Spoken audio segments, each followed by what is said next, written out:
질문이 있는데 예. 어제 강의했던 것 중에서 예. 그 재산하고 왜 어떤가는 재산이 꼭 믿음이어야 되는지 확실히 어제 제가 얘기했죠. 힘. 멀리 가려면은 식량이 필요하다. 그죠? 먼 길을 가려면 식량이 필요하듯이 그 재산이라 하는 것은 살아가는 데 있어서 필요한 거거든요. 힘이에요, 힘. 그래서 이제 믿음이 재산이 된다고 이렇게 한 겁니다. 그 이제 수행을 할 때 첫 단계가 자량도라 그래요. 자량이라는 식량이라는 뜻인데 복가지혜라는 식량을 쌓는 단계를 자량도라 그래요. 도락하는 길이라는 뜻이거든요.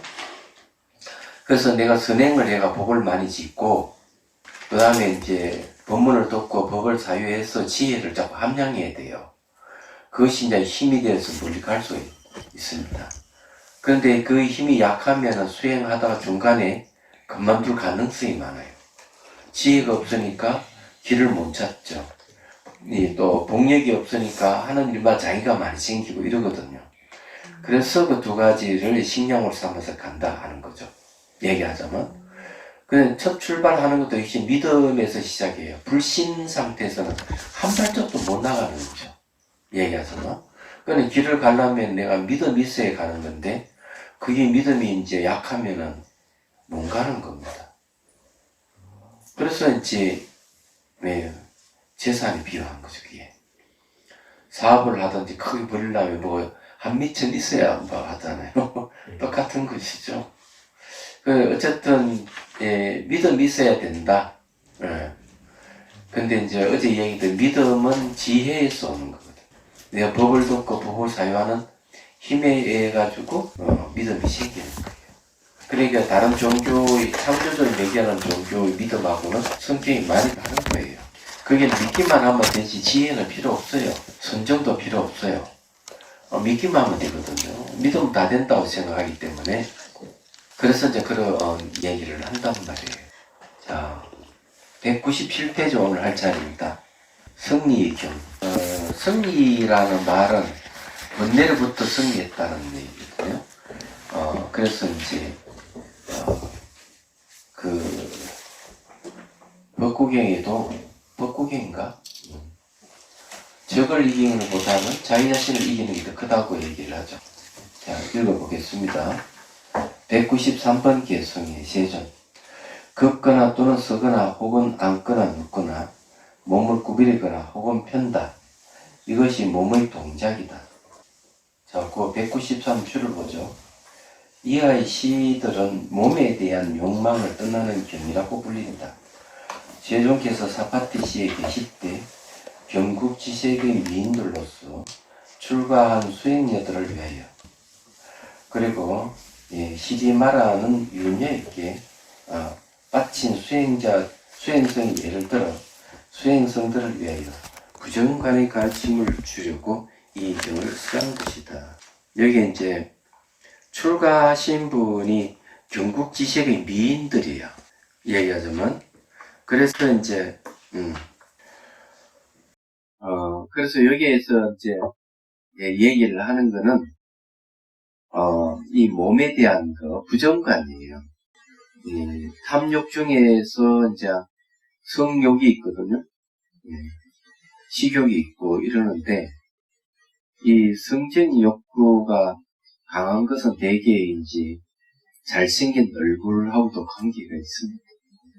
또 아주 잘 빠진 몸매하고도 관련이 있죠. 그래서 부정관을 함으로 해서 그런 어떤 욕망을 없애는 걸 얘기합니다. 왜 이제 그런 얘기를 할까 이렇게 생각하면은 이유는 아주 간단해요. 바로 이 성욕이나 식욕 같은 게 그러니까 탐욕이 윤회의 원인입니다. 고통의 원인. 그래서 이 얘기를 하는 거예요. 자, 194번 계속. 몸은 뼈와 힘줄로 엮여 있고 내 피와 살로 덧붙여지고 피부로 덮여져 있어 있는 그대로 보이지 않는다. 자, 198페이지 195 개성입니다. 세존. 그것은 내장, 위물, 간장의 덩어리, 방광, 심장, 폐장, 신장, 비장으로 가득 차 있다. 195, 6번 개수입니다. 그리고 콧물, 정맥, 담, 지방, 피, 관절액, 담즙, 임파의 액으로 가득 차 있다. 자, 197번 개송. 또한 그 9구멍에서는 항상 더러운 것이 나온다. 눈에서는 눈곱, 귀에서는 기지가 나온다. 198 개송. 코에서는 콧물이 나오고 입에서는 한꺼번에 담즙이나 가래를 토해내고 몸에서는 땀과 때를 배설한다. 자, 199번. 또 그 머리에는 빈 곳이 있고 물도로 차 있다.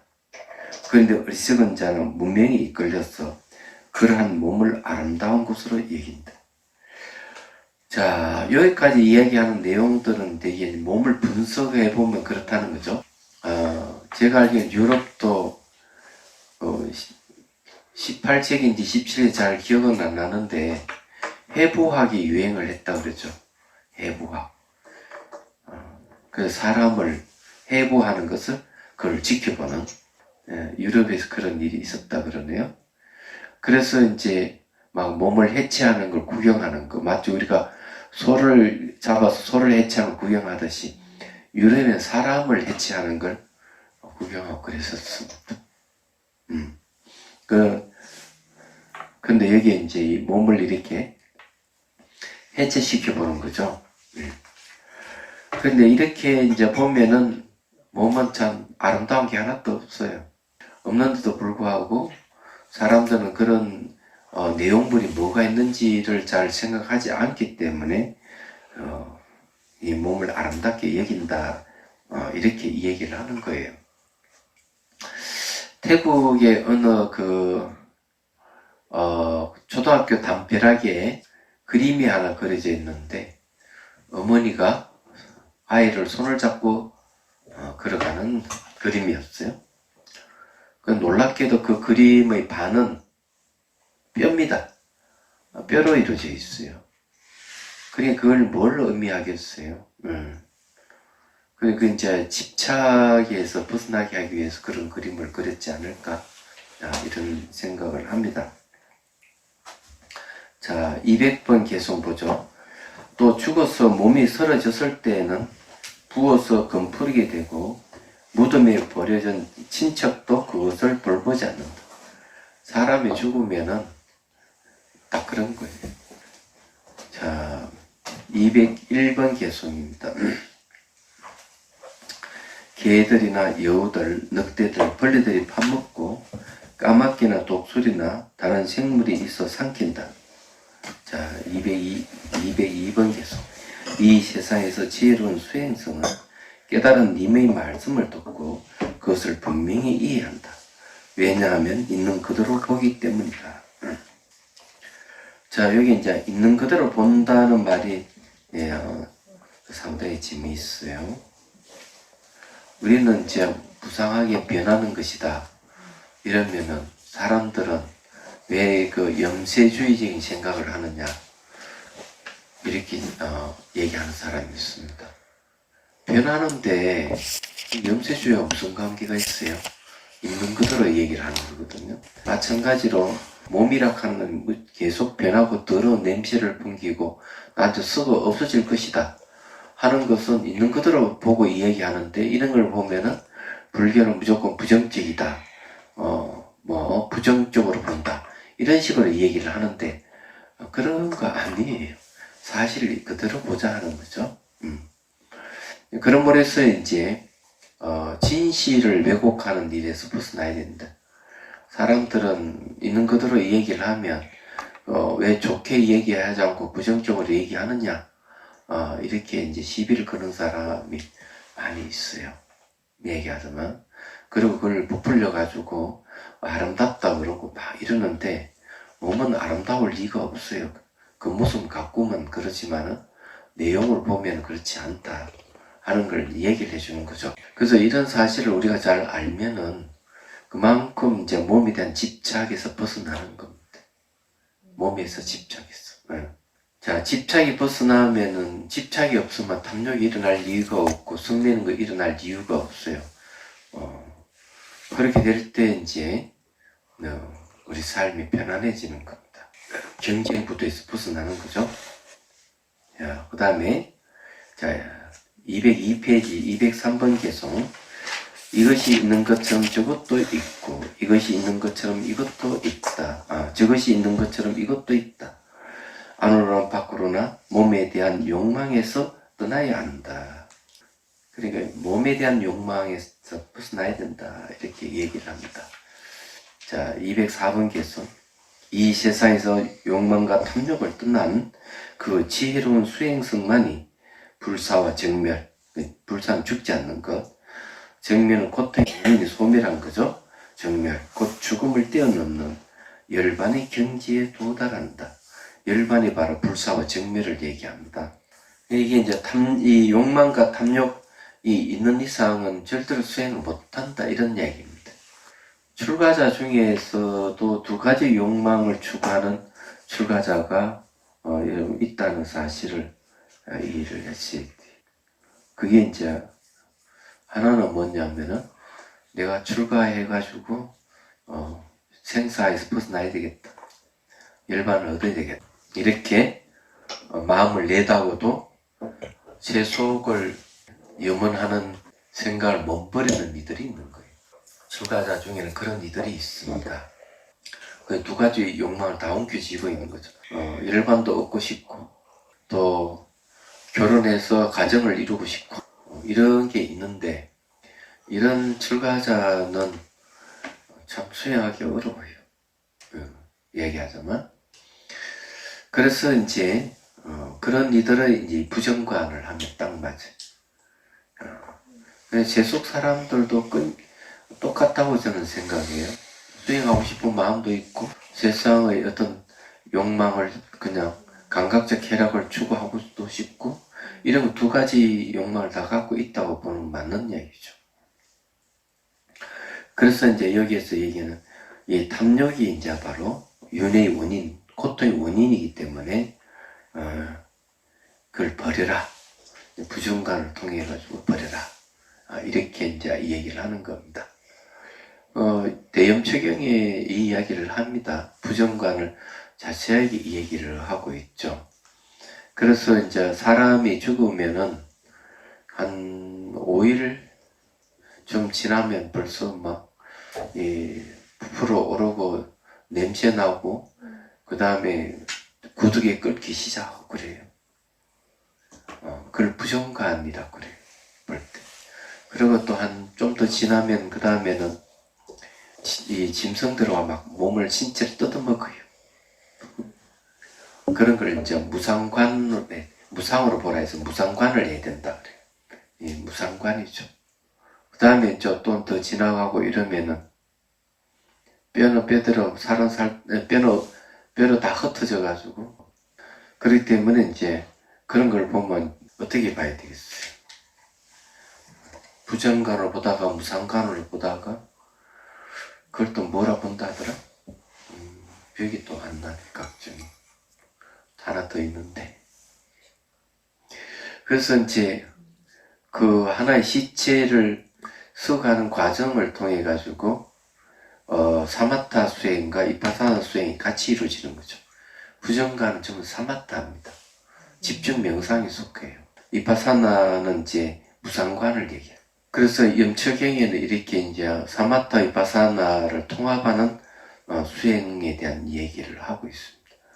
그렇죠. 오늘날은 대부분 부정관을 얘기를 할 때, 시체 써가는 과정을 얘기할 때, 대표적으로 부정관에 대한 얘기를 하죠.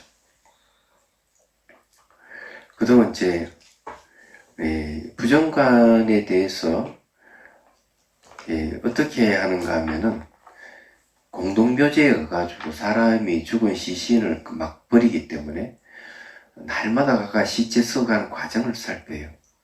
그게 한 9단계 내지 10단계 정도를 살피는데, 그건 청전도론의 그 자세에 나와 있어요. 그러고는 이제 자기 처소에 와가지고 그날 봤던 것을 이미지를 돌려서 보는 겁니다. 관상이죠.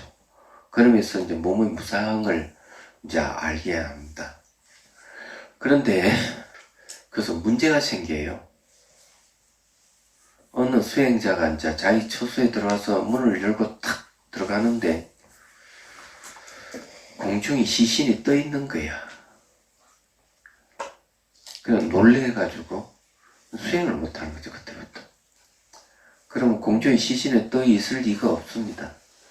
본인이 늘 이미지를 떠올려서 관상하던 습관에 의해 가지고 그런 이미지가 보였던 거죠. 그 이미지가 마치 진실인 것 같이. 그래서 이제 이 문제가 생겼고, 또 한 번은 이제 부정간을 시켰더니만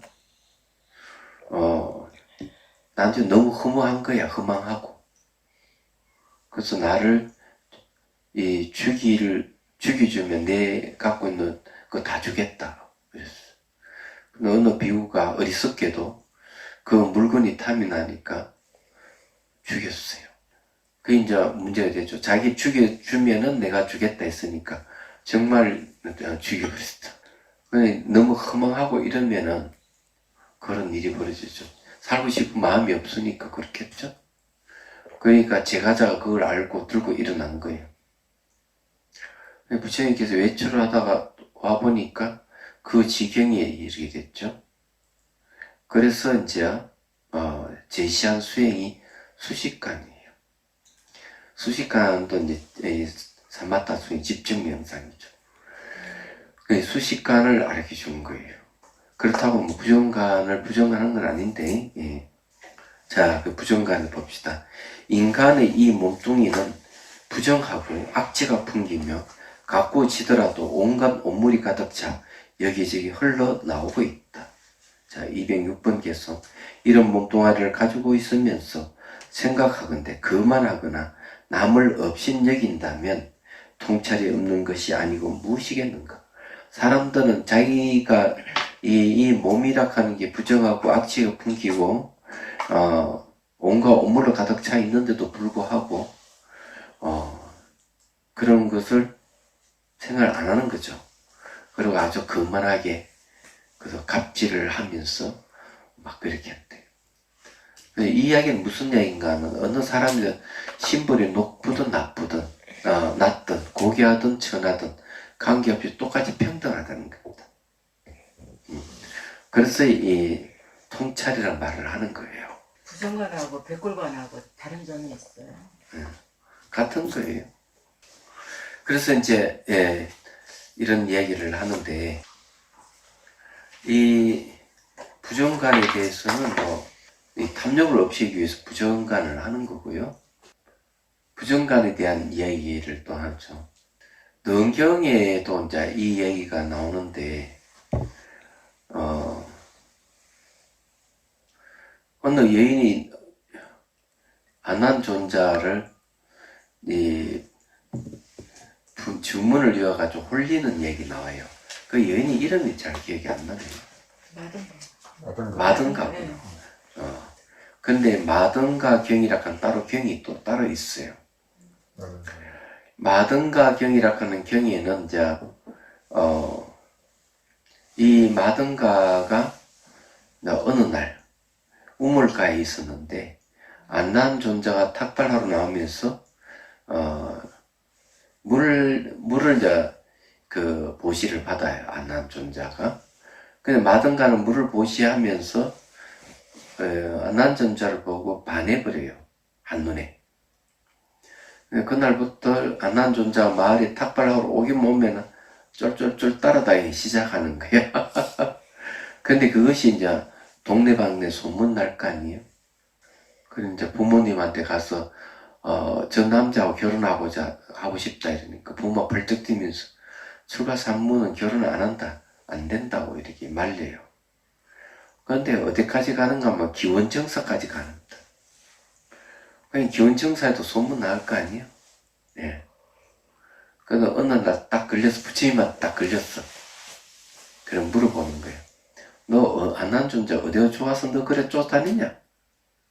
그러니까 눈도 잘 생기고 코도 잘 생기고 막 이러면서 얘기를 하는 거지. 듣다가 그래 너 안남존자와 같이 살고 싶으냐? 물어요. 예, 살고 싶습니다. 그러면 너 가서 부모에게 허락받고 오너라. 그래, 허락받고 오라 하는 건 20세가 안 된다는 거죠. 이팔청춘이죠. 이팔청춘이가 한 16세 정도 되는 모양이야. 그 부모한테 허락을 맡아오니까 바로 그냥 제 머리를 깎여라. 출가를 하게 된 거죠.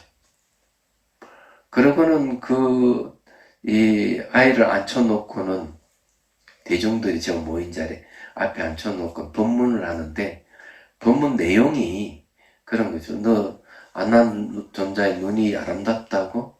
너는 눈껍데기가 있어서 더럽지 않느냐? 코가 잘생겼다고? 이 콧구멍 후배 보면 코딱지가 나오는 것이다.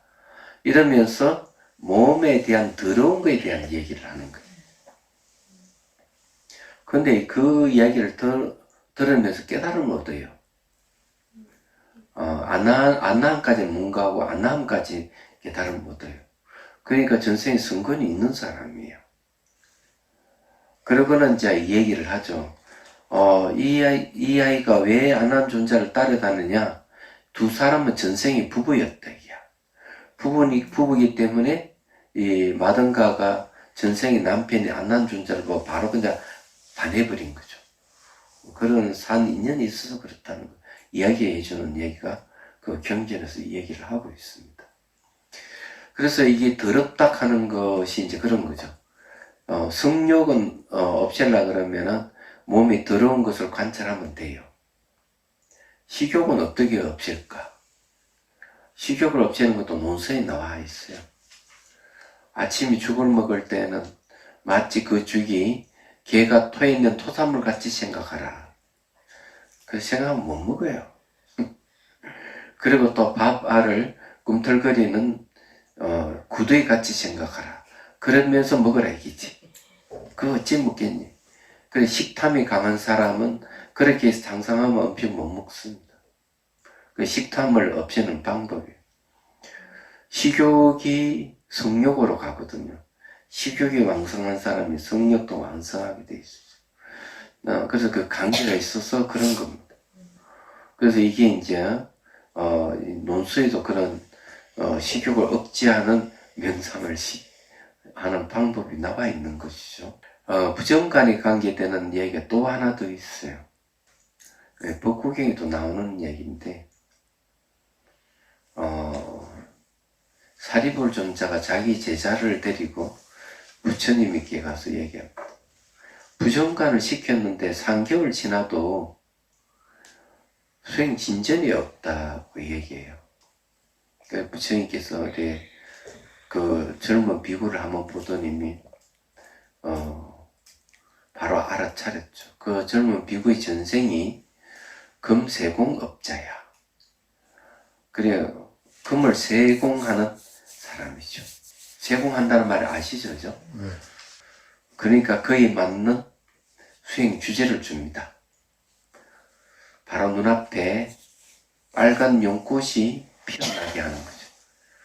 그러고는 너는 오늘부터 이 연꽃 앞에 앉아가지고 집중하라고 얘기하는 거예요. 그게 이제 삼바타 시초라고 그러죠. 연꽃을 보고 눈을 감고 임시를 계속 연꽃을 이제 떠올리는 거죠. 시간이 됐다 싶을 때 며칠 지나서 시간이 됐다 싶을 때 그 연꽃을 시들게 합니다. 신통으로. 연꽃이 시드는 순간 무상을 깨닫게 되죠. 그런 게 이제 나옵니다.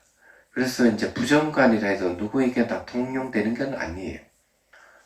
그래서 이제 근기에 마감해서 탐욕이 강한 사람은 부정관을 시키고, 그 다음에 이제 분노가 강한 사람은 자비관을 시키고, 어리석은 자는 연기관을 시키고, 자아관념이 강한 자는 18개관을 시키라. 이렇게 되죠. 그냥 그게 내용이 이제 뭐다 이제 보면은 네. 근기에 따라서 수행을 해야 된다는 걸 얘기를 합니다. 특별하게 그렇긴 그런 사람도 있으니까. 자, 이제 204페이지. 네. 승자의 경우 보겠습니다. 식욕과 성욕 이렇게 강하면 건강한 삶을 살 수 있는 건 아닌가? 그 상관이 식욕과 성욕을 제어하면 건강히 사느냐고요? 저희 식욕 어느 정도의 식욕과 어느 정도의 이제 성욕을 가지고 살면 건강한 삶을 살지 않을까 하는. 예. 그래서 억제한. 네. 일부러 억제를 하면은 병나죠. 그래서 명상을 하는 거거든요. 그래서 이 식욕과 성욕이 바로 이제 고통을 야기시키기 때문에 그럼 사용하는 거죠. 어떤 사람은 식욕이 왕성하지 않아요. 본능 힘이 강한 사람이 있어요. 어떤 사람은 자아관념이 강하고, 일반적으로 누구나 다 식욕과 성욕이 강하다고 하는 거는 있을 수가 없어요. 성향 따라 다 다른 거예요. 얘기하자면. 그런 입장에서 이제 이 자기가 식욕이 강하고 성욕이 강하면 제어할 필요가 있다는 거죠. 요즘 가장 이제 많이 이슈가 되는 게 성추행, 성폭행이잖아요. 그런 게 식욕과 성욕과 관련 있는 거예요. 제어를 못해서 일어난 일들이에요, 그게. 사회 문제가 되는 거죠. 그래, 성적인 문제는 그런 게 있으면은,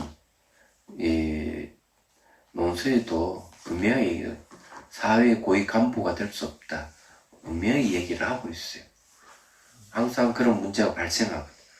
사람은 뭐 일 능력이 있고 잘 하는 것 같은데 어느 순간 이제 문제를 일으키고 이러는 거예요. 그래서 이제 명상을 한다는 거예요. 그래 그게 이제 성욕과 식욕은 정신 건강을 해치는 겁니다. 그렇게 계속 그런 쪽으로 발전해 가는 거예요. 네. 어떻게 하면은 여자를 만져볼까 쓰러뜨릴까 이 생각만 하게 되는 일이 벌어져요. 그 생각만 하면. 그런 거는 이제 음식을 관리를 잘 해야 돼. 특히 이제 성욕을 일으킬 수 있는 거는 불의 요소거든요. 불의 요소에 관계되는 음식을 먹지 말아야 된다. 그게 뭐냐면은 고기 같은 거, 고기, 술 이런 거예요. 그리고 오신채, 이런 거는 전부 다 성욕과 관계되는 것들이. 그 썩내는 거하고 관련이 있어요, 전부 다. 그렇기 때문에 이제 이 본인이 갖고 있는 감정이나 심리는 음식하고 밀접한 관계를 갖고 있어요. 이제 그럴 때 음식 조절을 해야죠. 이 성욕을 자제 못해가지고 상담해 오는 청년들도 들어 있어요. 얘기가 어떻게 하면 좋겠냐고. 그럼 우선 결혼을 하는 게 좋겠다. 청년이니까 결혼하라. 결혼할 형편이 뭔데만 이제 문제가 발생하는 것이죠. 그럴 때 이제 이런 부정관을 얘기해 줄 수밖에 없어요. 말하자면, 이 식욕이 강과 관련이 있기 때문에, 이 음식 조절하는 방법을 알려줄 수밖에 없는 거죠. 이 식욕과 성욕의 건강을 표징이라고 한다면, 그건 육체적인 걸 얘기하는 거고, 정신 건강에는 해로운 거죠. 얘기하자면, 적당해야 되는데, 이게 이제 도가 지나치면은 이제 사회 문제로 발생하는 거예요. 조심해야 될 문제예요. 자, 204페이지 성자의 경우입니다. 자, 207번 개송입니다. 세존, 치밀한 데서 두려움이 생기고 거처에서 더러운 먼지가 생겨난다. 거처도 두지 않고 치밀함도 두지 않으니 이것이 바로 성자의 통찰이다. 자, 207번 쭉 봅시다.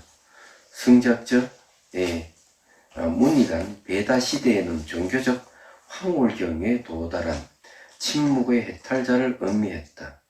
부처님 당대에 와서는 집 없는 자로서 장애가 없고 분쟁이 없고 탐욕이 없고 확고하고 자제하고 사력이 있고 명상을 즐기는 자를 말한다. 명상을 즐기는 자가 이제 이게 성자를 얘기하는 거죠. 그러니까 성자의 통찰이 뭐냐? 친밀한 데서 두려움이 생기니. 그 말은 잘 아십니까? 가족 간이 끈끈한 정으로 맺은 게 가족이잖아요. 친밀하잖아요.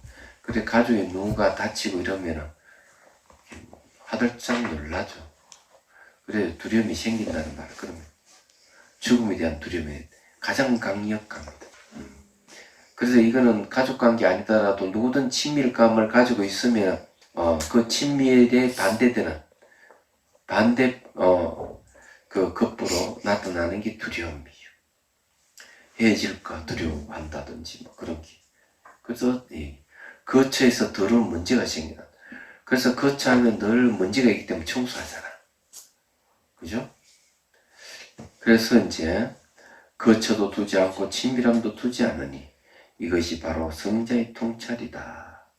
이 수행자를 얘기합니다. 수행자는 이제 한 자리 잘 머물지 않고 3개월 안거하고는 3개월 또 유행하면서 수행하고 그러는 거예요. 이유가 거기 있는 거죠. 사회 사람들은 한 자리에 거치에 머물지만은 출가자는 한 자리에 오래 머물지 않아요. 그래서 이게 안거 때는 항상 이절저절 다니면서 방부들이고 수행을 하는 거죠. 무슨 말인지 이해되시죠? 네. 자, 28번 개수. 이미 생겨난 것을 버리고 새로 심지 않고 지금 생겨난 것에 들지 않는다면, 지금 생겨나는 것에 들지 않는다면 홀로 가는 그 님을 성자라 부른다. 저 위대한 선인은 정멸의 경지를 본 것이다. 자, 여기에서 얘기는 정멸의 경지, 불사의 경지에 이르기 사람은 어떠냐면은 이미 생겨난 걸 버려버린다. 새로 심지도 않는다. 얘기하죠. 뭐. 왜냐하면은 생긴 것은 반드시 사라지기 때문에 그렇습니다.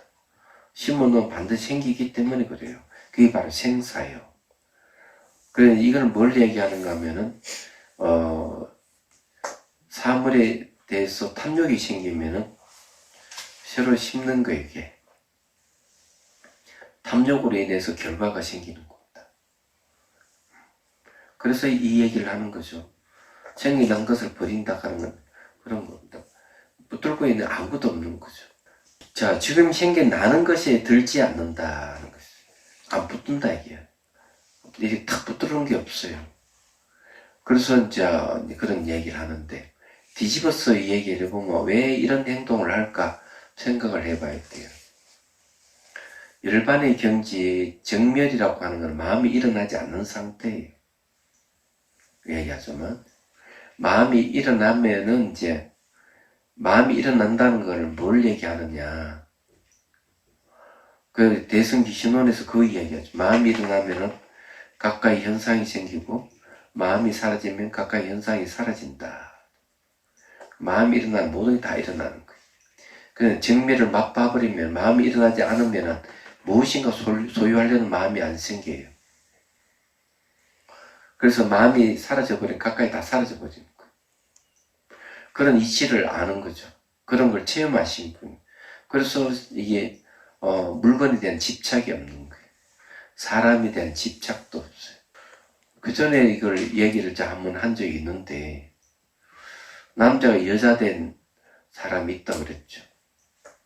그래서 남자가 갑자기 여자가 돼가지고 마가다국으로 도망가서 거지로 살다가 이쁜 여자니까 남자 눈에 띄어가 결혼을 하게 됐죠. 그래서 또 애 놓고 살았다.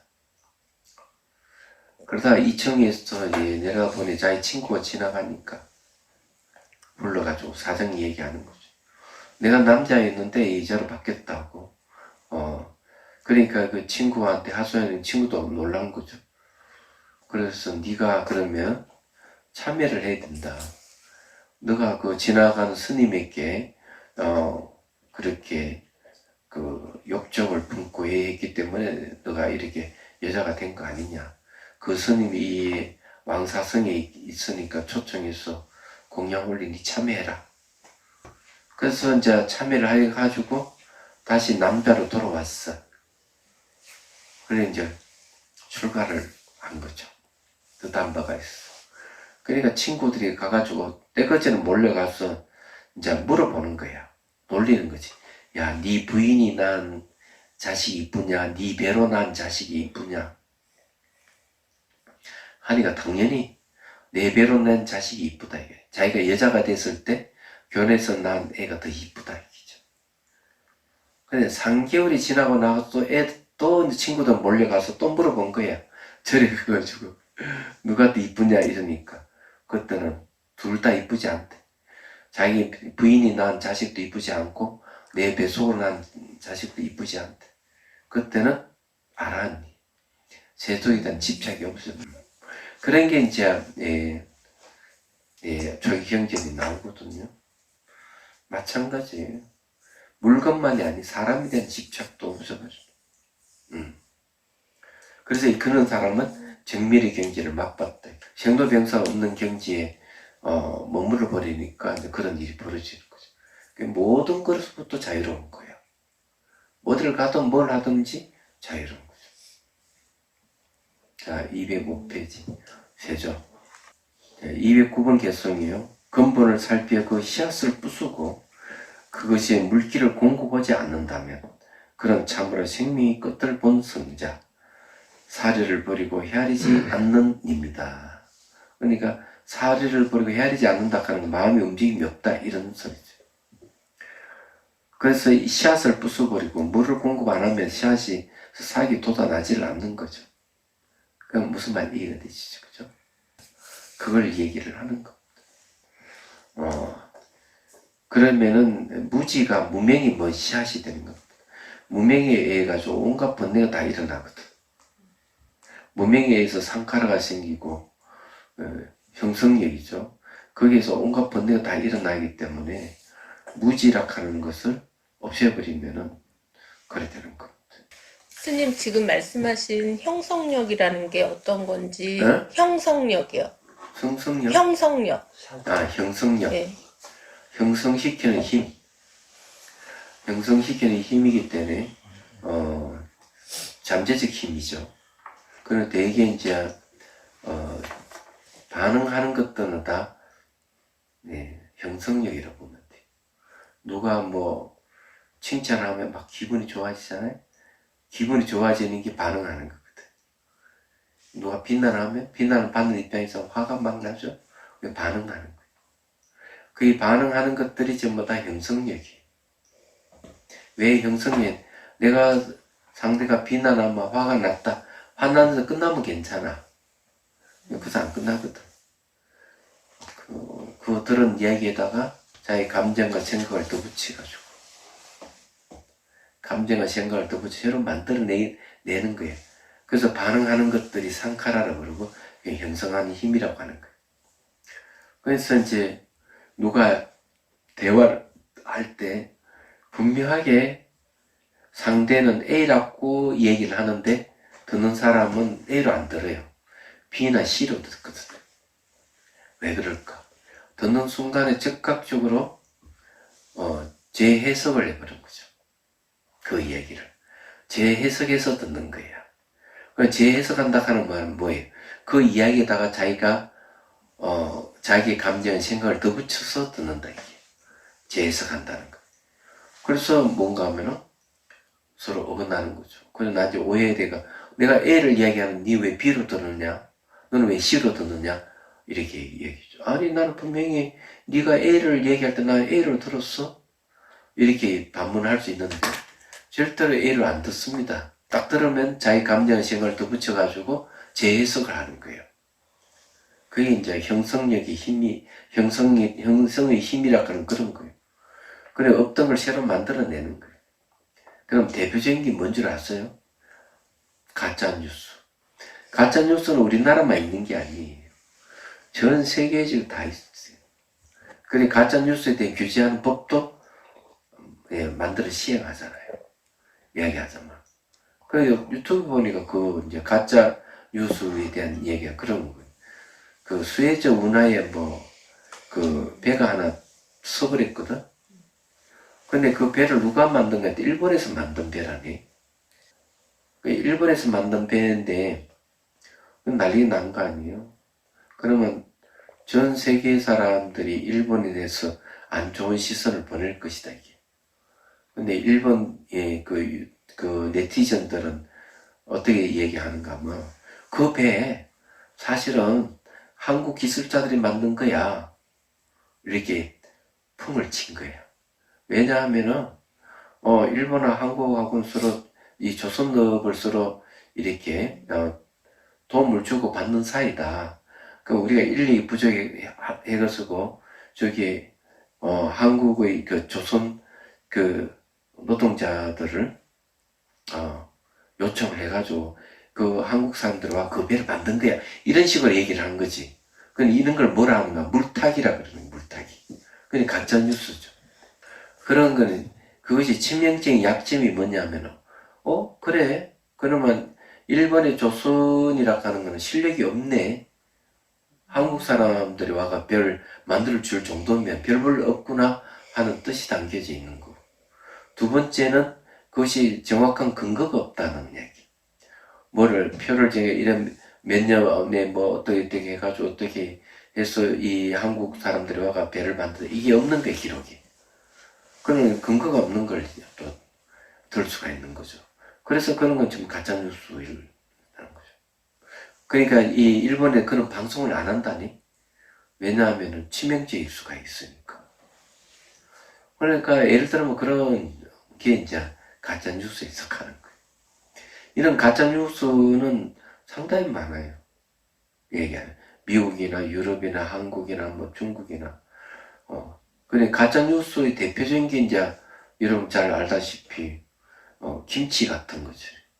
김치 종주국의 중국이 다 하는 거. 그런 거 한 사람이 퍼뜨리니까 전부 다 그런 인식을 해버려. 한복도 중국 것이다. 전부 다 가짜 뉴스야. 그런데 이제 중국 사람들은 다 진짜로 믿잖아. 그게 바로 그런 사태가 벌어질 수 있는 거는 형성시킨 형성력에 의해서 일어나는 거야. 그래서 국가와 국가 간 대항이 막 일어나는 것도 그래 무서운 거예요. 그 형성력이라고 하는 게 상카라라고 그러는데, 그것이 이제 거기에다가, 그게 이제 선악의 개념이 들어가 버리면은 깔으면 업이 되는 거예요. 업. 그래, 업이라고 하는 조작지라고, 조작의 뜻이 있다. 이렇게 하는 얘기죠. 업을 짓는다는 말, 그런 거. 얘기하자면. 그래서 이 상카라를 멈추게 하거나 해체시켜야 돼요. 상카를 멈추게 하는 게 이제 사마타 집중명상. 그 집중명상에서 선정을 얻게 되면 상카라가 멈춰져요. 반응을 안 하게 되죠. 그래서 외부에 집중력이 있는 사람은 외부에서 누가 막 비난을 하거나 칭찬을 해도 마음의 동요가 없는 게 상카라가 멈춰지기 때문에 그래요. 집중력이 해가지고. 근데 그게 완전히 해결된 게 아니에요. 상카를 해체시키는 게 바로 이파사나 지혜에 의해서 매순간 일어나고 사라짐을 관찰함을 해가지고 멈추는 거예요. 그게 해체시키는 거예요. 그래서 이게 일어나고 사라짐을 계속 관찰하면 뭐가 생깁니까? 지혜가 생기잖아. 지혜가 생기면은 무지가 없어지죠. 무지에서 일어나는 상카라가 해체되는 거예요. 무지가 없어지니까. 그래서 무명행식, 명경유기, 초옥수, 예지, 유생, 노사 12고리의 무명행간의 행이 뭔가 하면 상카라거든. 무명은 무지잖아요. 연기 진리를 모르는 게 무지인데, 무지에서 늘 반응하는. 이 반응하는 게 선천적으로 해요. 선천적으로 반응하는 거. 그래서 이게 선천적으로 반응하기 때문에 더 문제가 있는 거지. 그 상카라는 다른 말로 의도란 뜻이, 그게 의도. 의도하는 것이 선천적으로 반응. 누가 욕을 하면 선천적으로 반응하는 거죠. 근데 그 안에 반응하는 속에 의도가 들어가 있는 거죠. 저놈이 나를 욕을 해? 하고 반응을 하죠. 그 안에 저놈이 이렇게 할 때는 그건 의도가 들어가 있는 거예요. 저 나쁜 놈, 이런 게 전제가 될 있을 수가 있죠. 그런 거죠. 그렇기 때문에 일본에 이제 일본 변호사인데 이 사람 책을 하나 내서 질문력이라는 책인데, 질문하는 힘 이런 식이죠. 근데 그 내용을 보니까 자기는 변호사니까 법정에 이제 갔을 때 거기에는 항상 그게 뭡니까? 나가서 이제 얘기하는 사람 있죠. 증명하는 사람 뭐라는 그 사람? 증인? 어? 증인? 예? 증인? 증인입니까? 그래서 이제 나한테 보면은 이렇게 이제 변호사가 봤을 때 저 사람은 야 입에 침도 안 마르고 침도 바르지 않고 거짓말을 하는구나. 저 위정이다. 이렇게 판단되는 사람이 있고 야 저 사람 진실하게 정말 제대로 있는 사실 그대로 얘기하는구나. 이랬는데 나중에 알고 보면은 있는 그대로 얘기했다고 바르게 얘기한 사람, 진술한 사람은 완전히 이정한 사람이고 입에 침도 바르지 않고 거짓말 했다고 생각하는데 그 사람은 바르게 얘기한 그런 사례가 많다 이게야. 이 변호사의 얘기는. 그래서 사람은 자기가 거짓말을 하고 있는데도 불구하고 자기가 거짓말인 줄 모르고 이야기하는 사람 너무 많다는 거예요. 그래서 거짓말을 한다고 해가지고 그 사람을 싫어하고 미워할 필요는 없다. 왜냐하면 자기가 거짓말인 줄 모르고 거짓말하는 경우가 많기 때문에. 거짓말인 줄 알고 거짓말하는 사람 중에는 사기꾼이 대부분이에요. 얘기하지 뭐. 자기 거짓말인 줄 알고 하기 때문에. 근데 보통 사람은 자기가 거짓말인 줄 모르고 진짜로 생각하고 거짓말을 한다는 거지. 그런 사람 많다는 거예요. 그래서 제3자가 봤을 때 이 거짓말을 저 사람 거짓말 하구나 하고 알아도 거기에 대해서 너무 막 화를 내고 이럴 필요는 없다는 거죠. 자기가 모르고 거짓말 할 수도 있으니까. 그 얘기를 해요. 그렇기 때문에 이제 그런 건데 또 이제 사례를 또 하나 들어서 하는 얘기가 또 경찰과 그냥 형사가 이제 가서 유도신문을 한대. 단문 수사할 때. 그러면 첫날 가서 얘기해. 그 사람 살인을 한 사람이 아닙니다. 그거 부인한대. 둘째 날 또 싹 얘기하면은 그 말에 이제 그냥 유도신문 넘어가지고 당신 말 들으면 좀 그럴 수 있겠네요. 그 다음날 또 얘기하면 그 사람 범인 맞습니다. 이러는. 첫날은 범인이 아니라 했다가 셋째 날에 가가지고 그 사람 범인입니다. 이렇게 얘기한다는 거죠. 이게 유도신문이에요. 그 유도신문이 왜 넘어가느냐 바로 상카라예요. 조합해갔기 때문에. 이거 조합해가지고 새로 스토리를 만들어내는 거예요. 얘기하지 뭐.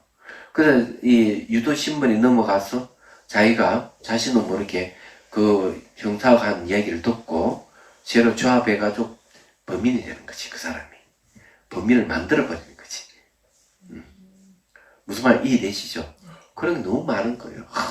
나는 아닌데, 막 이러면서 나중에 오해를 받아가지고 그런 일이 많거든요, 사회에는. 이게 상가라 그런 거예요. 자, 그 다음에 이제 209번 보겠습니다. 네. 근본을 살피고 했네요. 자, 210번입니다. 모든 존재의 처소에 대해 잘 알아. 그것들 가운데 어떤 것도 바라지 않는 그런 탐욕을 떠나 무욕의 성자이다. 피안에 도달해 다툼이 없기 때문이다. 모든 존재의 처소는 뭘까요? 예, 그러니까 번뇌가 일어날 장소가 바로 오온이라고 그러죠. 오온이 번뇌가 일어나는 장소다. 예, 자 이렇게 이 얘기를 하는데 이 처소의 의미도 그런 거 이제 보면 좋지 않을까. 모든 존재의 처소에 대해 잘 안다는 건 오온에 대해서 잘 안다. 오온 가는 건 색수상행식 줄이면은 색심이죠. 몸과 마음입니다. 몸과 마음의 결합체를 오온이라고 그래요. 그 오온이 번뇌가 일어날 수 있는 장소예요. 이야기하자면. 그래서 그것들 가운데 어떤 것도 바라지 않는다. 탐욕을 떠난 무욕의 성자죠. 그래서 이제 이쪽 고통의 세계에서 벗어나 고통이 없는 저쪽 언덕을 넘어갔다. 건너갔다. 다툼이 없기 때문에. 이 이야기는 탐욕이 있으면 반드시 다툼이 있다. 이런 얘기. 탐욕이 있으면 다툼이 있다. 그런 걸 얘기를 하죠. 그럼 이거 어떻게 해야 된다 하는 걸 금방 알 수가 있는 거예요.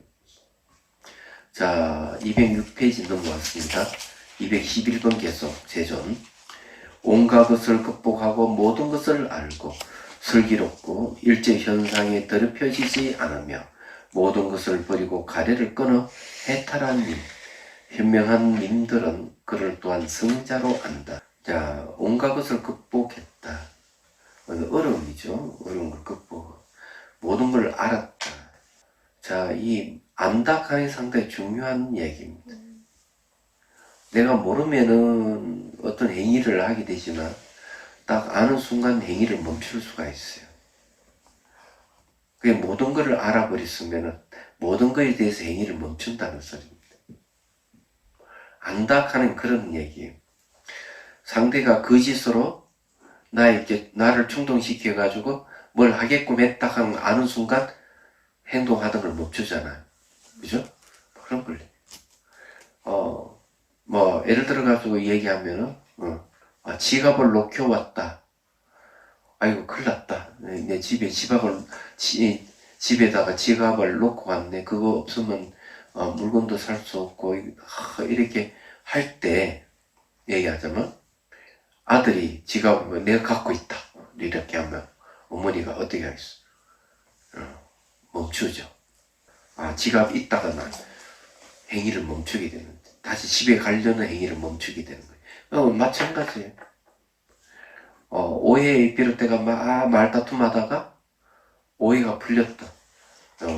진실을 알아버렸다. 그럼 행위를 멈추게 되는 거죠. 그래서 이렇게 모든 건 안다는 말은 행위를 멈추게 하는 효과가 있어요. 그 안다는 게 상당히 중요한 거예요. 그리고 슬기롭고, 슬기는 지혜를 얘기합니다. 일제 현상에 더럽혀지지 않으며, 현상에 더럽혀지지 않는다는 말은 무슨 말일까? 우리가 현상에 대해서 탐욕이나 성냄이 있으면은 그 현상에 대해서 더럽혀지는 것이 됩니다. 탐욕이 물들고 성냄이 물드는데 어떤 현상에 대해서도 번뇌가 없는 사람은 대상에 대해서 더럽혀지지 않는 거죠. 근데 스님 조금 전에 말씀하신 그 안다는 거에 대해서 말씀하셨잖아요. 뭐 이제 일회성 행동에 대해서는 조금 전에 말씀하신 뭐 지갑을 안 가지고 왔는데 안 가져왔는 줄 알아서 집에 가려고 했는데 지갑이 있는 걸 알면 집에 갈 이유가 없고 안 간다. 그러니까 알게 되면 그런 행동을 멈추는 힘이 있다. 그 일회성 행동에 대해서는 그런 게 이해가 되는데, 이제, 뭐, 저 같은 경우에, 이제, 이게 습의된 행동들 있잖아요. 이제, 가족 간에 그런 어떤 오랜된, 이제, 그런 어떤 습관적인 그 반응되는 행동들, 그런 것들은, 이제, 뭐, 이런, 제가 명상이나 이런 과정을 하면서, 이렇게 막 화를 내고 있어요. 근데, 내가 화를 내고 있구나. 근데 멈춰야 되는데 이게 멈춰지지가 않고 예. 그 멈춰지지 알면서도 멈춰지지 않는다. 예. 그는 수행이 약하다는 얘기지. 알아차림이 약해서 그런 것이지. 알아차림이요? 예. 그래서 여기에는 딱 얘기하잖아. 네. 예. 성자를 성자로 안다. 성자의 반열이 있는 사람은 그렇게 할 수가 있지만 일반 사람들은 참 하기 어려운 거죠. 성이나 습관화된 것은. 멈춰지는 게 있지만 멈춰지지 않는 거는 습관화되어 있잖아요. 네. 습관화되어 있는 거는 이제 훈련을 좀 그래서 이제 그 화 같은 것은 욕심 부리고 화를 내고 이러는 거는 기본적으로 잠재적 성향으로 우리 다 갖고 있어요. 잠재적 성향으로 갖고 있는 거는 알지만은 멈추기는 어려워요. 근데 그 외에는 잘 멈춰질 수 있어요. 그래서 이제 알아차림이 없을 때는 이제 화가 나면은 내가 화낸지를 몰라요. 그런데 알아차림 훈련하게 되면은 막 화를 내면서도 내가 화내고 있구나 아는 거예요. 그렇지만 그 아는 힘에 의해 가지고 화가 훨씬 줄어든다는 거죠. 약화돼 버리는 거예요. 그 다음 경기는 알아차림 더 좋아지면은 화가 막 올라오다가 탁 멈춰버려요. 내가 화를 내고 있구나. 알면은 화가 멈춰져요. 그 다음 경지가 뭔지 알아요? 화가 막 올라오다가 내가 화를 내고 있구나 알면은 화가 내려가 버려요. 올라왔다가. 그 다음 경지는 상대의 나를 화나게 해도 마음에 동요가 없어서 화가 올라오지 않는다. 그게 이제 알아차림 제대로 된 거지. 그런 과정이 있는 거죠. 그래서 이 습관화된 거는, 습의된 거는 참 멈추기는 어렵다. 그렇게, 그건 분명한 사실이에요. 자, 212페이지. 힘이 지혜에 있고, 계행과 덕행을 지키고, 삼매에 들고, 선정을 즐기며, 책임이 있고, 집착을 여의고, 항무지가 없고, 번뇌를 예인님, 현명한 님들은 그를 또한 승자로 안다. 자, 힘이 지혜에 있다. 이 말은 지혜는 결정의 힘을 갖고 있습니다. 우리 어떤 일에 대해서 우유부단해서 이랬다 저랬다 할까 말까 뭐 이렇게 하는데 지혜가 있는 사람은 탁 멈추는 거죠. 또는 안 해야 되겠다만 탁 해버리는 거죠. 그래서 지혜는 결정하는 힘이 있다 이래 보는 거예요. 얘기하죠. 자, 계행과 덕행을 지키고 행하는 건 행위를 얘기합니다. 계행은 도덕성을 얘기하고 덕행은 남에게 이익을 주어서 덕을 쌓는 걸 덕행이라는 거죠. 삼매에 든다고 하는 것은 마음의 고요함에 드는 걸 얘기하고 순정을 즐긴다 하는 것은 삼매와 순정 같은 말이에요. 얘기하자면. 그래서 이 선정을 즐긴다 하는 것은 삼매에 들어가서 그 삼매 속에서 삼매를 즐긴다는 말과 똑같은 말이에요. 책임이 있다 하는 건 알아차림이 있다. 기억이 안 잊어버린다는 얘기죠. 항상 샷지 해가지고 대상이 무엇인지 잊어버리지 않는 걸 얘기하는 거. 그렇게 하면 그 결과로 나오는 게 이제 세 번째 줄이 결과예요. 집착을 여의고 항무지가 없고 마음의 항무지가 없다. 마음이 아주 이성과 감성이 아주 풍부해진다 이게. 그렇지만 이제 이 번뇌는 있으면 집착이 있고 항무지가 있는 거죠. 그래서 집착을 여의고 항무지가 없고 번뇌를 여의님, 현명한 님들은 그를 또한 성자로 안다. 자, 213번 개송. 홀로 살면서 해탈자로서 방일하지 않고 비난과 칭찬에도 흔들지 않고 소리에 놀라지 않는 사자처럼 그물에 걸리지 않는 바람처럼 멋진 얘기죠. 진흙에 더럽혀지지 않은 연꽃처럼 남에게 이끌리지 않고 남을 이끄는 님, 현명한 님들은 그를 또한 성자로 안다. 유명한 이야기입니다. 소리에 놀라지 않는 사자처럼 돌을 갖다가 개한테 던지면 개는 돌멩이 따라가는데 돌을 사자에 탁 던지면 사자는 사람을 물어버려요. 이야기하지만 소를 꽥 지르면은 개가 놀래가 물러서지만 사자에게 소리를 꽥 지르면 사자는 덤벼들어요. 그래서 그래서 소리에 놀라지 않는 사자처럼 그물이 걸리지 않는 바람처럼 자유롭다는 거죠. 다른 게 아닙니다. 진흙에 더럽혀지지 않는 연꽃처럼 이건 세 가지 멋진 비유를 들었어요. 그래서 칭찬을 하든 비난하든 마음이 흔들지 않는 것은 상카라가 멈췄거나 상카라가 안 일어나는 거죠. 그래서 그 사람은 해탈자라는 겁니다. 무지가 없다는 얘기죠. 이해가 되시죠? 자, 오늘 여기까지 하겠습니다.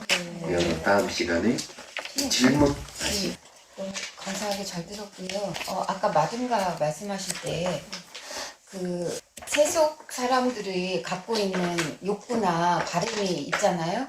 그거를 스님들이나 수행자를 만날 때 그 속가에 사는 분들은 자신들의 그 열망이나 바람대로 스님들과 아니 수행자들과 관계하고 싶어 하더라고요. 그럴 때 여기는 이제 직접적인 예로 부처님께서 그렇게 처리하신 거는 알겠는데 그럴 때 어떤 원칙이나 이런 게 있는지 알려주시면 저기 마든가 얘기는 그런 얘기는 아닌데. 아니 일반 보통적으로 그런 것처럼 세속인들이 갖고 있는 어떤 그런 자신들의 욕구에 비해서 스님들과 관계하고 싶어 할 때 그때 스님들은 어떠한 자세로서 지금 제가 생각하는 거는 부처님께서 행한 예를 들어서 이렇게 이럴 때는 합니다라든지 이렇게 말을 해주면 좋겠지만 어떤 뭐가 있을까요? 이게 계행이라든지 득행이 이제 필요하다 저는 보는데 그 본문이라는 스님 이야기인데 저 대구의 보현사에 있었던 한 신도가 이제 면담 요청을 했어요. 그러면은 이 스님께서는 어떻게 하느냐? 전부 다 문을 다 열어놓고 사람들 보게 하는 거예요. 여자니까. 그 다음에 딱 일정한 거리를 딱 두고 앉는 거예요. 신도가 한 발짝 딱 오면 자기는 한 발짝 딱 물렀어. 스님 이야기. 그래, 이거는 이제 뭔가 하면은, 계율하고도 관련되기 때문에 스님들은 신도들을 대할 때, 이제 그런 거죠. 근데 여자는, 비구를 만날 때는 1대1 독대를 안 해요. 반드시 2명 이상 하고 사단이 일어날 것도 무료해가지고. 그런 거 알면 신도들 혼자 찾아오면 신뢰가 되는 거예요. 얘기하죠. 그러면 누가 같이 가서 스님을 만나도록 해야 된다. 항상 그렇게 해야 되는 거예요. 얘기하자면 비구에도 마찬가지일 수가 있습니다. 이제 그런 걸 얘기하는 거예요. 그 다음에 상대가 찾아온 사람이 탐욕이 너무 많으면은 탐욕을 없애주는 방법을 많이 그 탐욕이 성욕이라 그러면 부정과를 가르쳐줘야죠. 얘기하자면. 그런데 이제 그런 거 아니라면 탐욕을 버리게 하는 방법 중에 늘 보시를 해서 탐욕을 없애도록 그렇게 해줘야 돼요.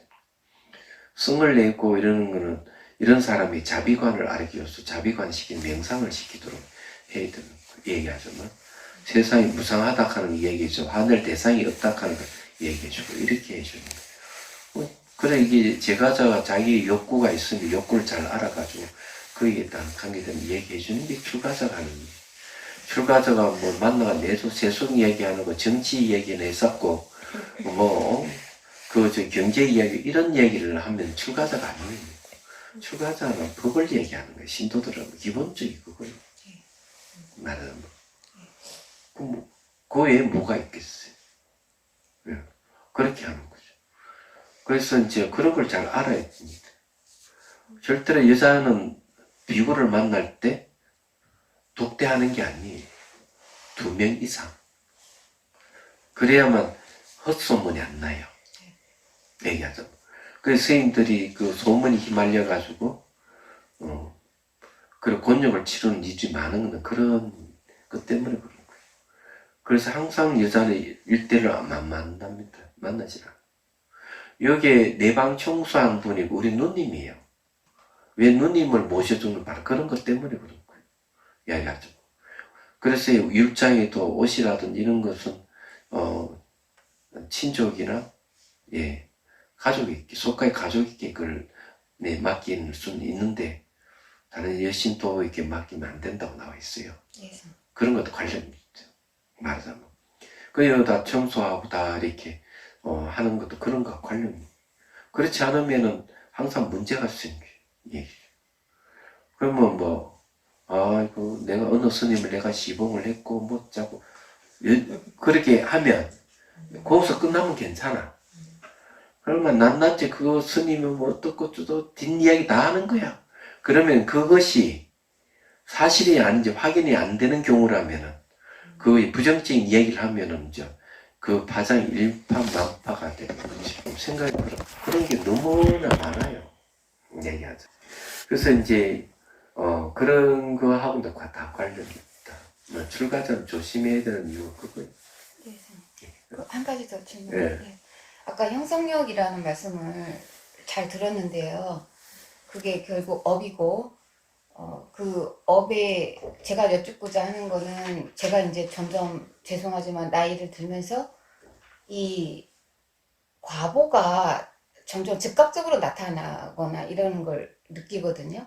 그래서 이 지금 사회가 이 형성력 이런 것들을 아까 조작의 힘을 너무 알면서도 이용하면서 남을 해하려고 하는 의도가 많은 이제 사회로 돼가고 있고, 그런 뭐 사이버 그런 것들을 자기 의도대로 이용하거나 이런 것들도 많이 보이는데, 그렇지만 예전에 우리가 평상시에 느꼈던 인과응보라든가 이런 거에 대한 조상들이 아니면 가족들이 할머니 할아버지들이 가르쳐주시던 그런 것들도 교육상 없어지고 있고, 이런 사회에서 이 과보에 대한 믿음 이런 것들이 어떻게 실현되거나 뭐 좀 그런 말씀. 사회는 다 인과로 이루어져 있어요. 네.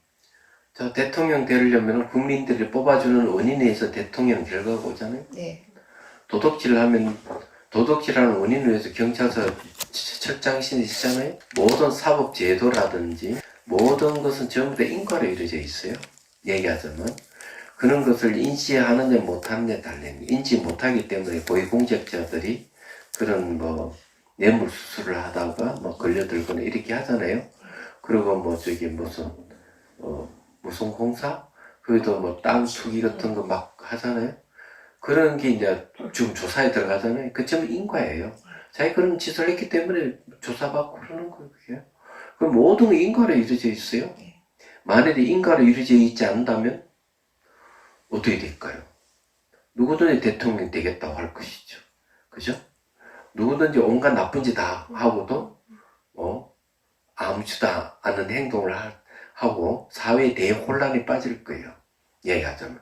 그래서 혼란이 빠지지 않는 거는 인과 법칙으로 이루어져 있기 때문에 그런 거예요. 그래서 그런 거를 이제 잘 가르쳐 주는 게 중요하다. 그리고 이제 가짜뉴스 같은 거, 자기가 모르고 막 거짓말 하는 게 많거든요.